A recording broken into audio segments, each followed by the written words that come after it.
Konrad Mizzi kellu jċedi quddiem is-saħħa ta' oppożizzjoni nazzjonalista b'saħħitha maquda u effettiva u bekk se jkollu jidher quddiem il-Kumitat għal Kontijiet Pubbliċi. Hekk sostna l-kap tal-Partit Nazzjonalista Bernard Grech it-tlieta wara nofsinhar fuq l-istazzjon tar-radju Net FM waqt il-programm Feedback preżentat mill-ġurnalist Dione Borċ. Bernard Grech spjega li fil-waqt li Konrad Mizzi spiċċa jiddefendi l-Gvern Laburista il-Labor baqa jiddefendi sal-aħħar iżda insista li Konrad Mizzi ma jistax jibqa' jaħrab.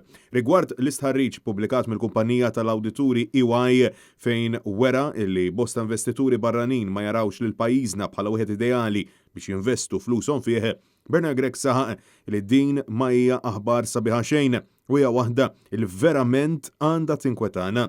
Iżda insista li wisq aktar tinkwetaħ l-inkapaċità tal-Prim Ministru Robert Abela sabiex jindirizza din il-problema, waħda illi ħoloq huwa stess. Il-kap tal-Partit Nazzjonalista sostna li Gvern ġdid nazzjonalista għandu pjan serju għal-futur ta' wliedna, wieħed li jġib lura reputazzjoni li tixraq lil poplu Malti u għawċi reputazzjoni internazzjonali illi konna ngawdu taħt gvernijiet nazzjonalisti li kienu jiġbdu l-investiment tal-barrani.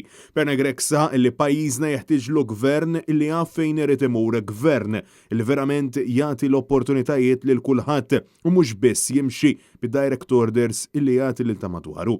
U għatem jgħid li ċ-ċittadini Maltin u għawċin jeħtieġilhom ambjent illi jistgħu igawdu flimkien ma' wliedhom u insista li hemm bżonn b'mod konkret bilanċ bejn ix-xogħol u l-ħajja għaliex il-ħaddiema mhumiex biss numru iżda għandhom familja d-dar li tkun qed tistennihom u li jkunu jridu jgawdu.